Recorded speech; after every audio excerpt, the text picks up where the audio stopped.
Welcome to the Video Game Hour here at Nerd HQ. You got lots of cool panels, but you probably saw there was Project Morpheus upstairs. Anyone gone and tried Project Morpheus yet? All right. Some of you have tried it, some of you haven't, but I think after this hour you probably will want to learn more about it. Of course, Star Wars Battlefront is up there. So for the next hour, we got a really cool panel with actually the guys that developed Project Morpheus, which is virtual reality, which you've probably heard about. There are lots of different virtual reality systems people are talking about, but Sony has this amazing system called Project Morpheus. We're going to learn a bit about that. We're going to meet some of the creators who are actually making new games and experiences for that, which are really cool, and we'll take your questions as well. So let me introduce our panel. First off, we've got a man who has developed some really cool stuff for PlayStation over the years. You guys probably heard of iToy, that for PlayStation, things like that, the PlayStation camera. Him and his team at the Magic Lab have been a really key part of developing the technology behind this Project Morpheus VR system. So please welcome, it's an honor to have him here, Dr. Richard Marks from PlayStation, the Magic Lab. Dr. Marks, how you doing? Good to see you. Next up, we've got a developer who's working on a very cool game that we're going to show you some footage of. Ben Throop, who's here from Frame Interactive. Ben, come on out. Next up, from the PlayStation team, a guy who I've known a long time. He used to be at Harmonix, who made Rock Band, and now he's working on the director of portfolio strategy. What a title, at Sony Computer Entertainment. Please welcome John Drake. Hey now. And finally, we've got Eka from Uber Entertainment. Come on out, Eka. Also working on a game. So far removed from you guys. Woo! Yeah. Hi, Dr. Marks. So let's talk about this Project Morpheus. For people that, most of you probably play games, right? You guys play games? Yeah. All right, good. All right. So lots of people play games, although only a few people here have actually played with Morpheus. So, Dr. Marks, tell us about VR. I think we all hear about it, about how cool it is, and it's a lot of people haven't had a chance to experience it. Why did you guys want to why was VR something that was important to you at PlayStation from an R&D perspective? Is this the future of games?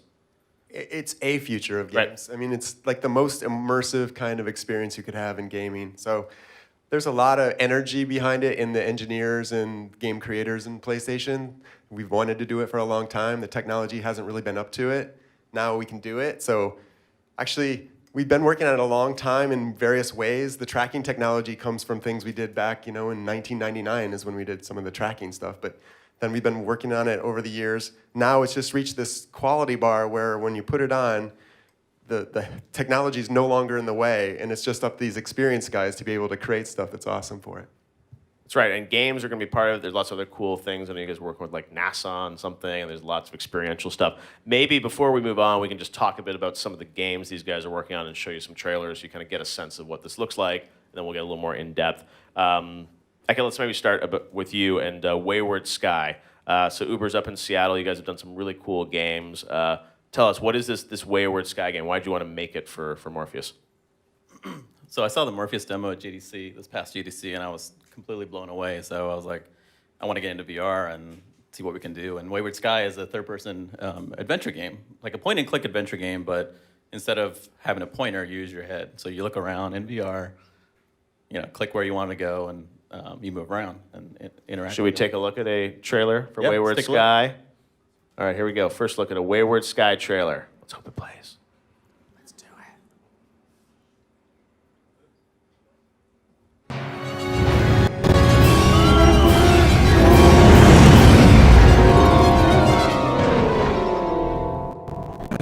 Are you okay? What is that? Stay here, Bess. Go, run, go. I'll find you.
a look-and-click VR adventure.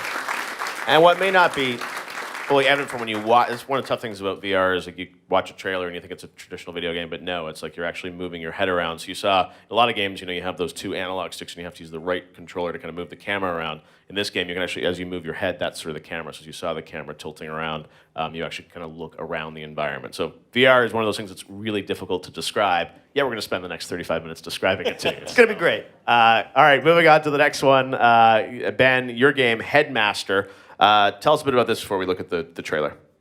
Well, I think that Headmaster is an example of the kind of game that you would never think to do before VR, but now that VR is here, it kind of presented itself. So in Headmaster, you head soccer balls in VR with your actual head. And so the quick pitch is that you are a professional soccer player. You had a bad year, so you've been sent to the Football Improvement Center, which is not a prison. And so, yeah, I think the trailer will speak for a lot of what the game is. All right, you're going to expect some soccer balls in this trailer, right? Yeah, and some turkeys. Turkeys. All right, here we go. 60 seconds.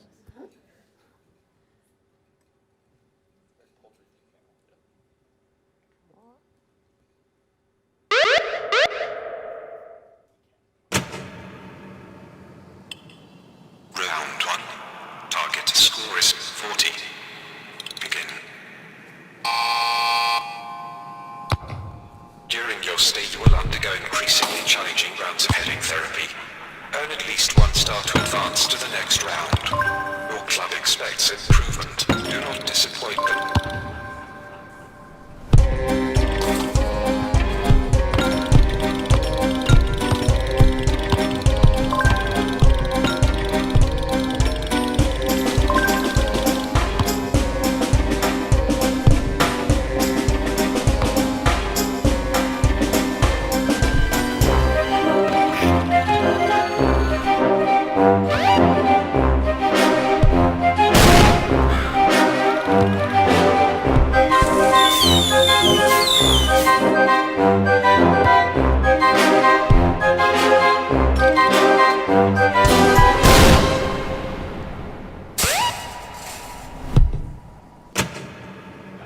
See you next year. Needs more turkeys.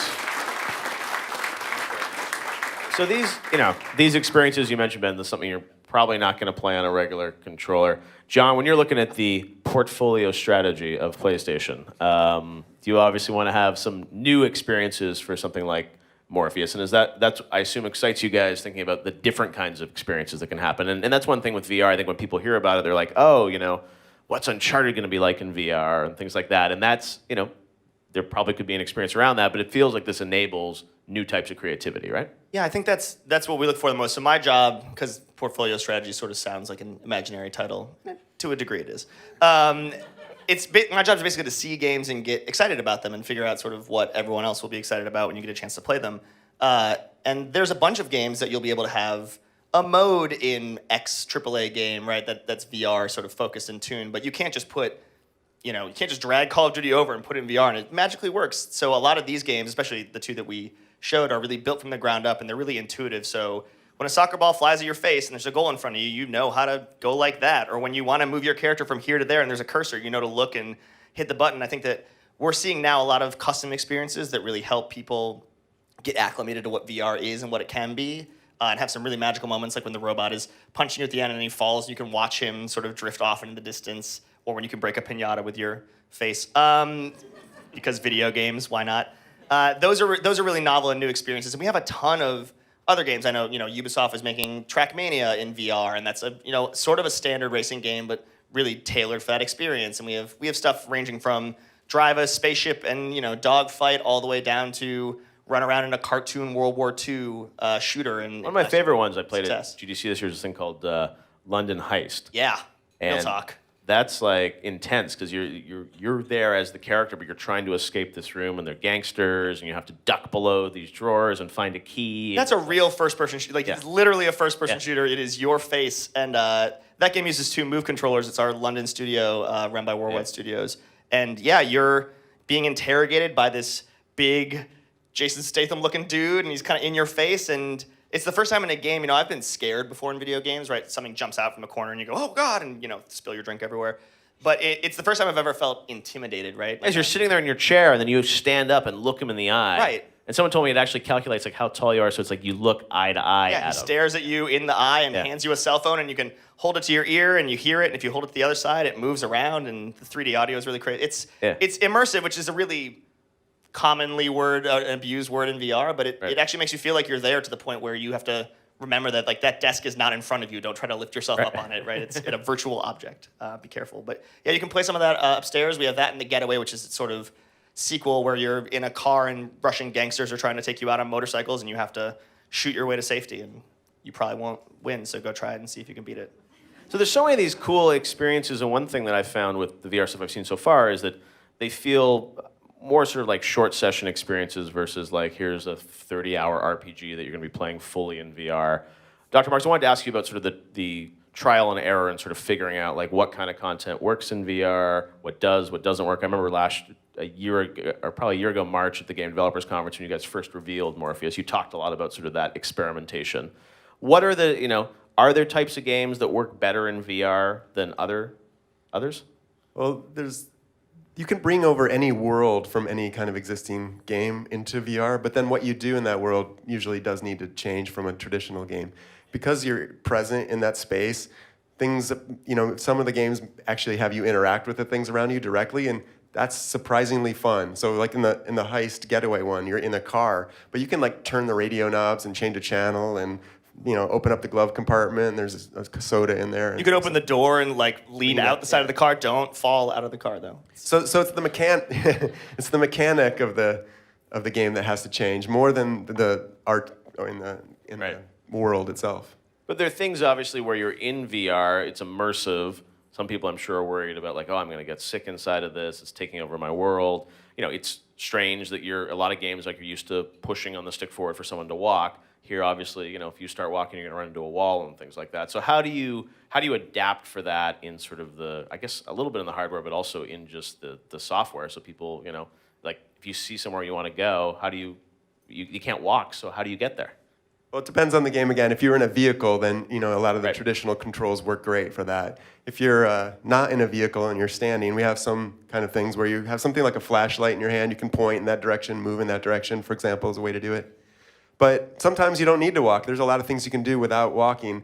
A lot of games now on traditional console are about locomotion and moving through worlds, but actually in VR, just being in that place is already a pretty cool experience. Well, and I think that you talked about play length a little bit. I think it's, maybe these games are 6 or 8 hours long, but you don't want to be in VR for 6 or 8 hours straight. So I think it's that vignette idea of, in the Heist, you're transported to sort of a flashback and you have to fight your way out of this scene. And that actually lends itself really well to you're in a set piece and you don't need to run around the room. You're here and you're behind cover trying to defend yourself, and then you can transport back and sort of, flash back and forth. A lot of games are using that to be, a 10-minute to 15-minute play experience and then take a short break and go to the next one.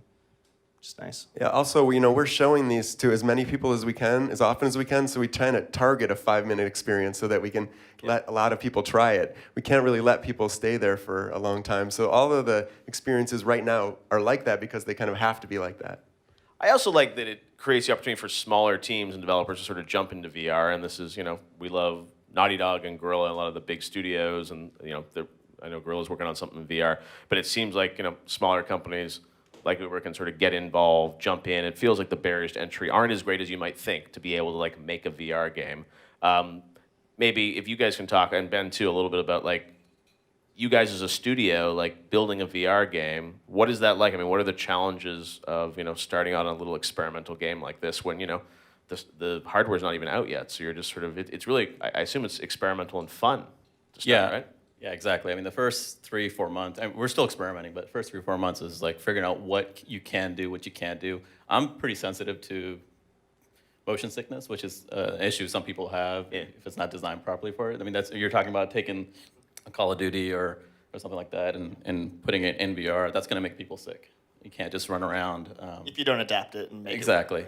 So figuring out what those design parameters are, like that's what we spend a lot of time doing is just experimenting with it. Right, because you could have done Wayward Skies like, first person on the ground, but you're doing, it's much cooler about using your head to sort of turn around, but then I assume you still have a controller there and you're guiding the character. Right. Well, so we have two methods. We can use a traditional controller or the move controller. With the move controller, you can actually just point in the world and click, and the character moves around. And the way you navigate the space is we cut between cameras, and as you navigate a big area. Yeah.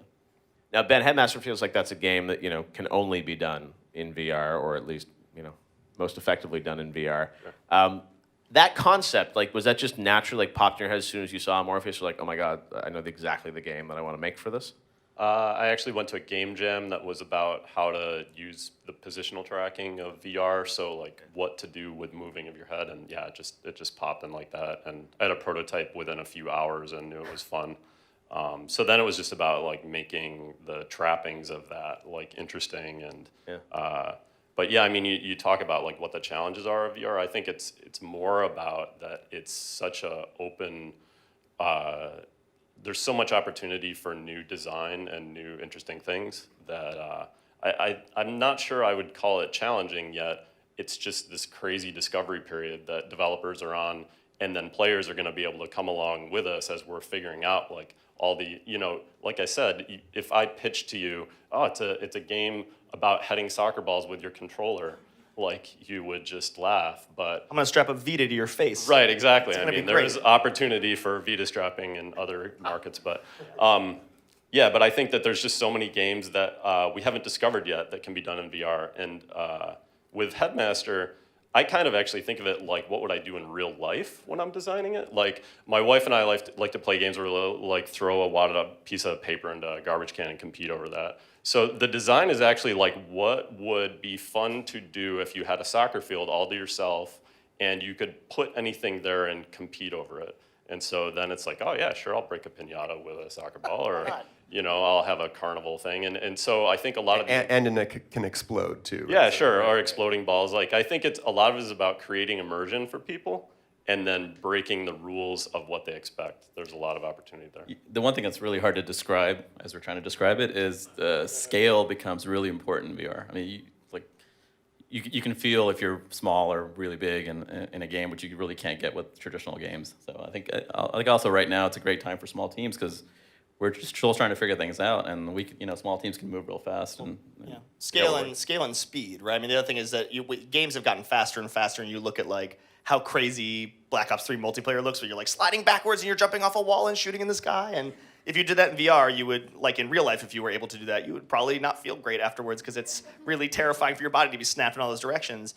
So slowing games down, which sounds like it wouldn't be exciting, but actually being in that world, that actually still feels really cool. And these small teams are, solving problems with us every day we send, hey, there's a new software development kit out, it fixes these 3 things. And they're oh, we found these 10 problems and here's how I solved it. And they're all kind of working together. It's really awesome. It's fun to be in a crazy experimental place. Yeah, I mean, the trailers don't give you a sense of the field of view you have when you actually play it. You can see a lot more than what's on the screen there. So that's one thing. You mentioned scale is another thing. Things that, you can see a dinosaur on the television, but then when you see a dinosaur in virtual reality, you suddenly realize how big that actually is. And then the last thing I think that's really important is the sense of space. TV, always things are remote from you, but in VR, things can be right next to you, and they can really feel like they're in your own personal space, and that's a very powerful feeling. Yeah, and it also could be uncomfortable too. I mean, in our game, we have a giant robot that you feel the scale of it. If you get too close, you feel the robot getting in your personal space, which is not something you feel in games, being uncomfortable in your personal space. And there's a lot of interesting science about what's going on too. So you could have that robot right in your face, and then the rest of your brain will feel the heat off him, or you'll feel there's all these tricks that your brain starts playing on you, and that you actually start to believe it in an odd way. Yeah, very cool. The interrogator in the heist blows a cigarette at you, and we had someone in the office who's allergic to cigarette smoke start just coughing uncontrollably. And I was he's not, there's no smoke. And he's I'm allergic to cigarette smoke. I'm I know, but there is no cigarette smoke. But his brain thought there was, which is weird. How many of these experiences, Dr. March, you think are going to be things you can do sitting down on the couch versus being up there and active? I mean, it feels as you said, there's a wide range of stuff. Even I remember one of the first demos I saw, you were in just this dive tank with a shark around you, and it's just you're not really even doing anything. You're just looking, and as you said, it's fully immersive, and you sort of you walk to the back because the shark is coming up. But where do you think the experiences are going to run the gamut? Or some you're going to be sitting down, some you're going to be more active, some you're going to use move controls. I guess it's depending on the concept? Yeah, I think we were really seeing game creators try to explore all the different things that Morpheus lets them do. And, there's other awesome VR platforms that are in the works right now, too. Then they're trying to make everything work together, which is fun for fans. But a lot of the games, you talked earlier about how where do you start?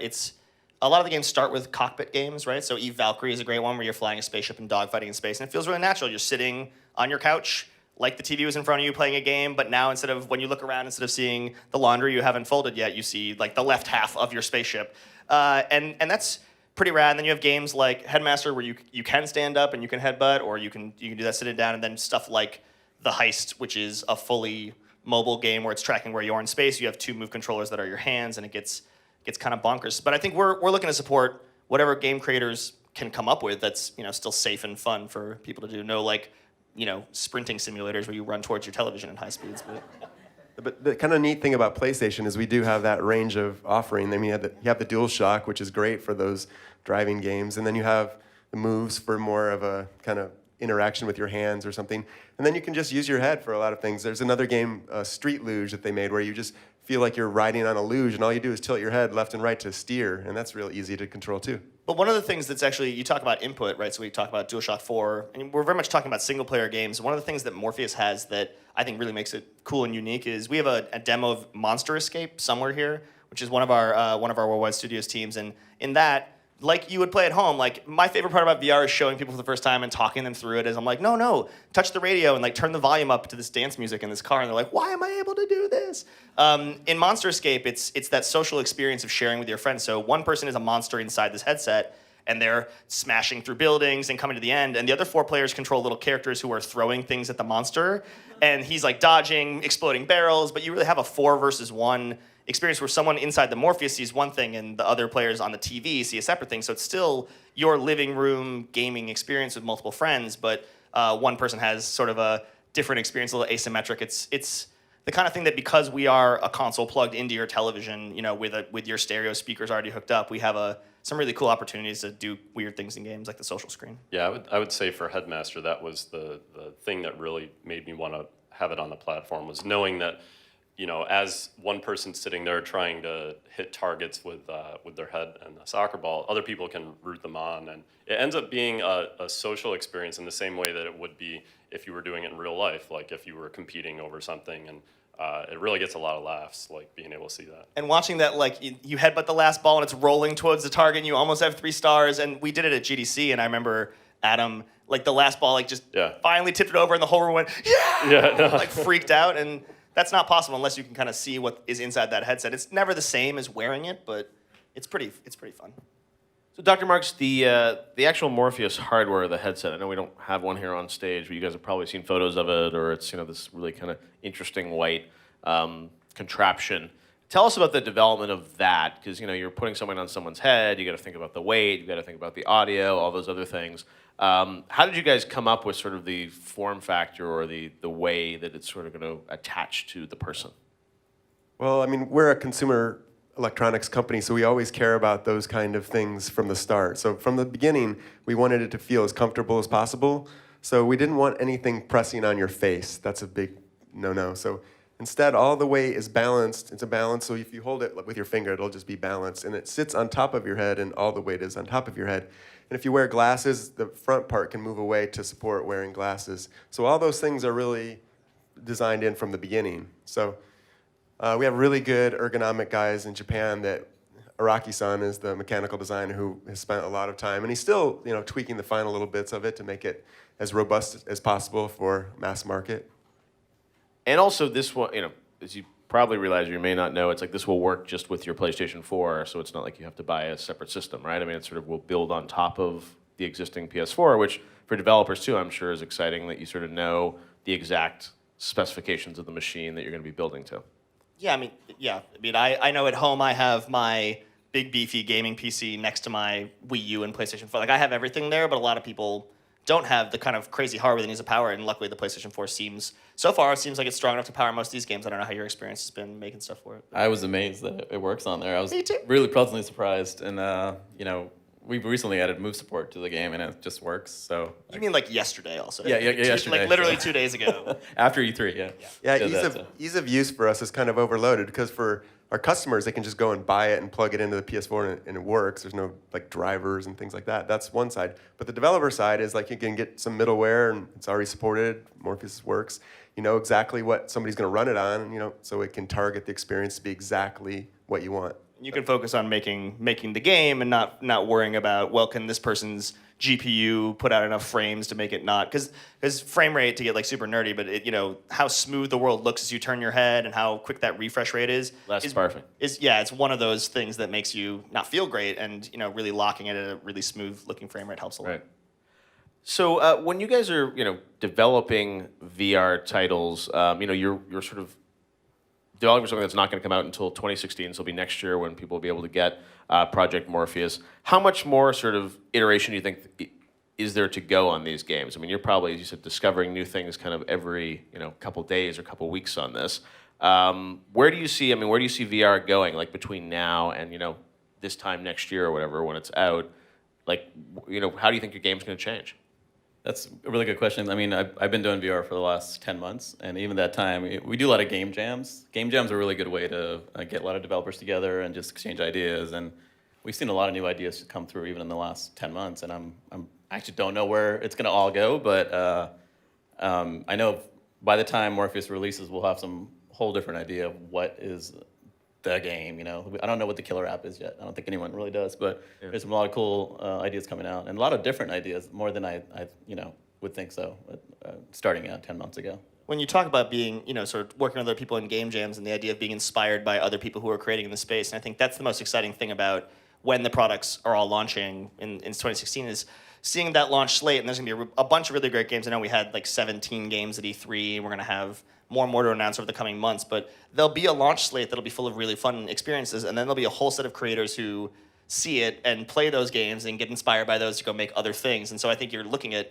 really the ramp from launch is going to be amazing all the way through the next, 2 years or so of people coming up with new ways to mess with stuff. And the next soccer ball headbutting game is just, one college graduate away The from heading genre. Yeah, exactly. The heading genre. New tag. Yeah. Yeah, I mean, all the tools are also, all the middleware and the Unity, the Unreal, the different game engines that we use are all supporting it, and everyone's behind it right now. It's like a real, it's a whole lot of people, a whole lot of smart people in the space right now pushing VR, and it's a really exciting time. We're going to ask you about non-game applications because all of us, play games, but there's lots of talk about what's a virtual chat room going to look like in VR, or what's like a real estate tour going to look like. I mean, there's you're doing some cool stuff with NASA, and you had a demo of looking around Mars, right? And we're not going to be there, or probably not, but we're going to be able to look around in 360 and. I'm glad you left that door open just in case we all go to Mars. Could happen, John. This prize for this panel is we're all going to Mars. Get in the rocket. We're actually on a rocket ship right now. Oh Here we God. go. Buckle your seatbelts. We were in VR the whole time. So, Dr. Marks, when you think of, there are game applications, but there have even been VR experiences I've had where you can watch a movie in VR and it feels like, you could be on a plane and, you feel like you have a 30-foot screen in front of you. I mean, do you think, are there other applications that are going to be really powerful for Morpheus that aren't just traditional games? Yeah, definitely. I mean, our focus as a company is games, especially right now, but the things you can do with it, there's so many different industries who are, we're working with already on other things like just visualizing a space. You can imagine real estate, just going in and instead of having to drive to a house to look at it, you can just be there, decide if you want to go visit it or not. It's a really simple one, but one that will probably happen very quickly. Some of the people just want you to be able to experience their products, like a car manufacturer. You just want to sit in that car and feel what it would be like to drive in that car, and then go test drive that car if you want to after that. So some really simple ideas will happen very quickly, and then there's some more advanced things, especially when you have people put together in VR, where you can have a concert in VR, and there's no limit to the number of people you can fit into a virtual space. So you could have a 100 million person concert, just something You're calling the ball now? 100 million person concert? Set the barriers now. But I mean, you talk about a lot of that stuff at the end is sort of almost on the video side, right? So you think about watching that amazing moment from the Avengers where there's that slowdown in the trailer where they're all zoomed at the same time, and thinking about that in 360 space, being able to look around and see a character enemy behind you and experience things a different way based on your input. We talk a lot about what is a game and what is not a game in VR because it gets really confusing because the player interaction. All interactive in some way. Yeah. Exactly. The player interaction is so much more material when you are the cameraman, right? Like where you look is what you're seeing, and can that impact how the story is told? Can that impact what you end up catching that time. There's a show called Sleep No More in New York, which was like a Shakespeare thing staged in this huge building, and they didn't tell you where to go. It wasn't like a stage by stage. You could just walk around and see different scenes play out. And I think there's some really cool stuff in VR of like almost the replayability of video. Like you can replay a video game and get a different experience every time. But right now you watch video once and it's kind of that's it. But now could you see something that was behind you the whole time? You had no idea why that character was scared, right? Yeah, VR is a lot more akin to like live theater, like you're saying. And Hollywood's really excited, but also like documentary people are excited too, to give you more of a feeling that you're actually experiencing these things that they're talking about. Yeah, it's so cool. It's only going to get more exciting because there's, this is all sort of stuff that isn't even commercially available, but will be, in the next year or two, we'll see a lot of this stuff. We've got about 10 minutes left. If you guys have questions, I don't mean to hoard the stage. If you have questions, put your hands up and we can get them in front of these guys. We got mics that we're going to pass around, and we can start right there and move across the room.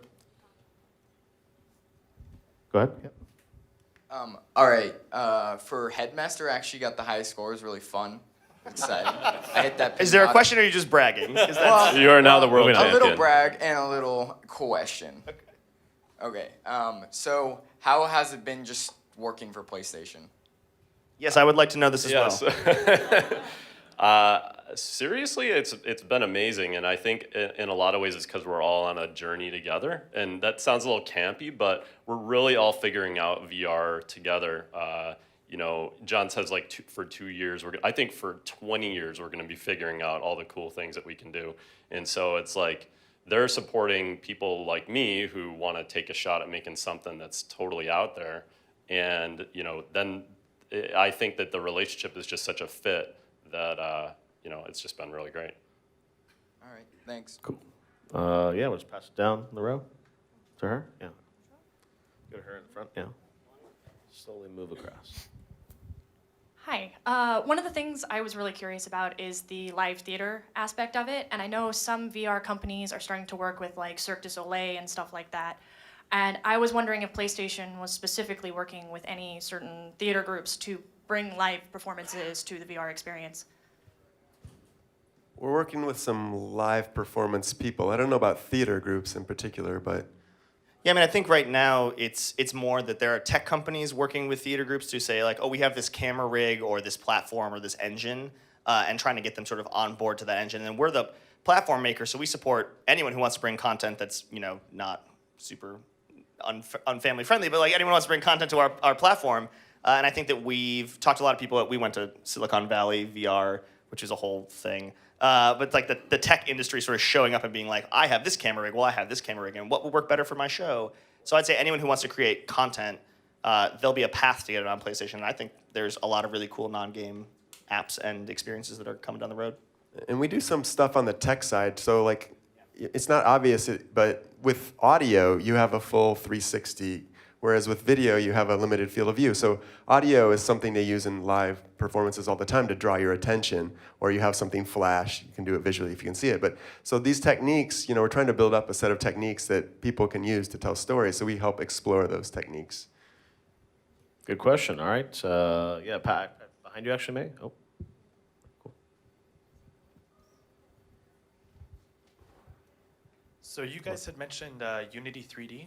Mm-hmm. How just curious what the development platform looks like for that, and how difficult VR is versus just interacting with a 2D flat panel screen. Well, you found 2 Unity developers on stage right now. That should be a good question. It's actually, if you were to get some hardware, it's not just making a cube in the world and then seeing it in VR. You're gonna geek out. There's plugins already for it, so it's hit a button. It's the coolest thing. You should never tell people who buy Press a video button. games that what we do is hit a button and All it we just do is works. this. You're ruining It it just for all works. of us. Yes, you're welcome. Right. Yeah, related to that, like at a game jam or a VR hackathon or something, in like one day, people can make an entire experience. It's amazing. It's crazy that you can just sit down and not have done anything, and all of a sudden there's a VR world that does stuff. Ultimately, games have always been built a lot. Recently, at least, built in 3D. So that's what's great about it. Whereas, you're asking about like Cirque and those things, that's harder because it's like linear video is like usually shot from one perspective, and you can't always get 360 because there's a camera guy behind and lights. But yeah, in games, it's all these virtual worlds. So. Yeah. And a lot of what is extra cool about VR is that your brain does so much work to make it fun for you. Like to see a cube or a sphere that you can interact with in any way is so fun. It doesn't matter if it is the most amazing looking thing. Like you'll attach to it because you're there. And so simple games can be super compelling in VR. It's like being a baby all over again. It honestly is. This Let's is all be where- VR babies together. This is where you're not going to be able to understand unless you actually get to try it, because if you ever have the opportunity, you have to try even the simplest demo because it feels a lot different than seeing it on a screen. Right. Crazy. Cool. Yep, right there. Go for it. Is there a minimum age requirement? We haven't announced sort of the like health and safety specs, things like that. But I'd say anyone who's in their teens has been pretty good on the device so far. And as we finish the device, which isn't done yet, I think we'll probably talk a little bit more about that coming close to the first half of next year. But it's a good question. I mean, obviously, we want to make sure that everyone's brains are happy at the end of their VR experience. Cool. Yep, go ahead. The guy has his mic in the back there. Yep. So, my first experience with VR, I think, was Disney Quest. I don't know if anybody else remembers this, but it was custom installations with, very expensive, very custom hardware for that time. But I remember I liked it a lot because they would tailor control interfaces to the games. Now, of course, PlayStation, it's a home console. It's already got the Move. It's already got the traditional controller. But do you think this will drive more control interface innovation for the home console market, custom controllers, or even more redesigned controllers that would be applicable to VR games specifically as part of the PlayStation line? Yeah, I mean, I think you're hitting on a really interesting point, which is mostly a question of is like people are immediately thinking about, I want to build a custom gun controller that I can hold. I want to build something, magical that's like a dashboard for the spaceship that I'm flying.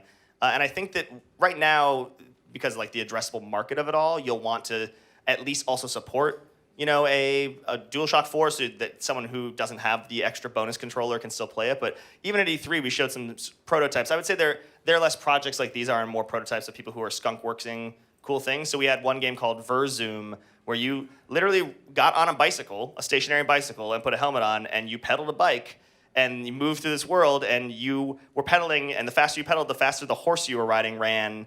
And then you could run through a set of wings and start flying as a Pegasus, and it was just insane. And it's things like that where someone might want to build a bike controller. And is that a thing we would ever have done for a TV before? Probably not, but VR makes it feel like you're there, and that's really a different thing. Are you saying you're going to pack in a bike next year? I'm saying I'm going to come to your house and install a bike in every house. That's my goal. Yeah, I mean, we're the platform, so we are always trying to provide a set of interfaces that can apply to the most set of games. Right. But in the past, there's been things like Guitar Hero or something, and that's very custom interface, usually driven by a specific game, and I think that probably will be re-energized with VR. Cool, good question. Let's go back there.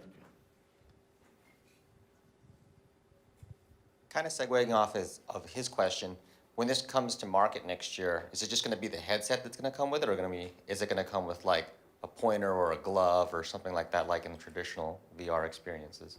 So right now we have the control schemes that you're sort of aiming towards. We've said we're going to support DualShock 4, and we'll probably support the Move controller, and head tracking itself, which does require the camera that works with the PS4. In terms of bundling and packaging and pricing and exact release date, I would love to answer your question. You're going to announce it all right here, right? Yeah, here's where we're going to do it. No. But I straight up don't know the answers to your question. Yeah, I think we're still looking at, as we finalize the headset and finalize the device, what makes most sense for the most people. But the nice thing is you have a PS4 that will power it, and so that part of the purchase is already taken care of. So it's just what comes next, which is pretty exciting.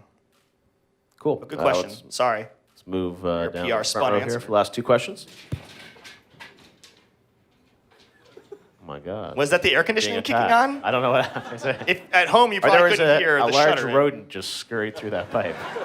This is the immersion of being in a panel. Please tell me 4D we're in VR. experience. 3D audio. So I have a couple of questions. The first one is, do you think the production value of gaming is going to increase because you have a more immersive experience, and moving your head around, you're going to see a lot of things that are not normally rendered. So how is that going to work? Are you Is there saying gonna be a lot more money involved in making games now? Are you saying that because you're in VR, you're much more sensitive to seeing all the details of things? Is that really the And really also question? like you can peer around corners that you normally can't really go using a controller because you're set in a path or something. Mm-hmm. Yeah, I mean, you're talking sort of the world of, are you building a real wall or are you building a Hollywood flat, right? Where there's just like a set of plywood behind it. Yeah. And I think that you're seeing in a lot of the games sort of design constraints that are made to make it not more expensive in terms of cost or manpower to, we're going to survive this panel together, guys. I believe in us. It's getting scary. It is getting cooler, though. Yeah, it is getting cooler, so let's be happy for the air conditioning. You do want to have an additional layer of detail, so when you're really close to something, it feels like you know, building your puzzles inside of Wayward Sky, like you get right up in those puzzles. They need to look good. They can't look low poly and down, but it doesn't mean that you need to, you know, you're not making every object that was in a AAA game. You have to just be smart about what the player can get to, and then when they're there, it has to be higher detail and really well polished and well done. So it's And to add to that, the real surprising thing about VR is stylization works great. Like, it doesn't have to be photorealistic. Because when you get a feel of presence is the term we use a lot. When you feel like you're in a space, it could be, you know, cartoon graphics, and it still feels compelling. And it's early days, but we've also found that people don't necessarily like want to just run through the world as fast as they can like they do in some traditional games. They actually show up in this space and they're like, wow, this is a cool space to be in, and they don't necessarily want to leave it really quickly. So spending more time on one space and having fewer spaces, I think, might be a way that a lot of developers go. Do you mind if I ask my second question? We only have 50 seconds left, so maybe there was someone else with a question in the front row, right? Yeah, maybe pass it to him. We'll hang out later. You can ask us. Yeah, exactly. Yeah, it's this question here. Last question. Yep. Yes. Pass it down. I'll tell you all the price points and stuff afterwards. Great. I was just wondering, as part of your game development process, if you have any interesting challenges that you've encountered or lessons learned as part of the transition from moving for development on a TV to this fully immersive world in the last, sounds like the 10 months that you've been doing this? I mean, I think that the short answer is yes, because it's a totally different world. But the really nice part about it is that the development community is kind of all on the train together and talking to each other. And so, like, Eka and I talk all the time about, oh, you know, I discovered this or that. And Or talk about John. Yeah, talk about John. But yeah, so there are challenges, but it's sort of like the whole community's moving ahead together, so it's really fun. I will say a lot of my initial assumptions were completely wrong. So every time we start with, Ben and I have been making games for a long time, and so we go with certain assumptions, as all developers do, and then we try that out, and it's like, no, that doesn't work in VR. So we're kind of relearning or unlearning a lot of things too. I mean, and you really have to build something, test it out in the headset before it's really legit. Yeah, and it's very counterintuitive how much you need to do to have fun. Like, Headmaster, you're standing in one place most of the time. The lights are going out, it changes, and then you get a new challenge. And I don't want to have the crazy, super detailed experience, because that is actually the fun thing that I've discovered right now. So simple experiences actually can be super compelling. Like, I'm a gamer, I play FPSs and stuff, but in VR, I'm like totally happy to play that. Especially we find like physics is exciting in VR. Physics is amazing. Like just a little bit of things knocking each other over is really exciting. And yeah, in the London Heist, I know we're up, but in the London Heist, I actually spent most of my time stacking the flashlight on top of clips and just playing with the physics, and the people that are watching me are like, "Come on, move on, buddy! Like, you gotta play the game, right?" It's fun. All right, well, VR is coming your way next year in 2016 on PS4. Thanks for hanging out. Thanks for coming to the panel, guys. Have a great Comic-Con and Nerd HQ. There's more coming up. I think Star Wars Battlefront is next, right? All right, thanks, guys. Appreciate it.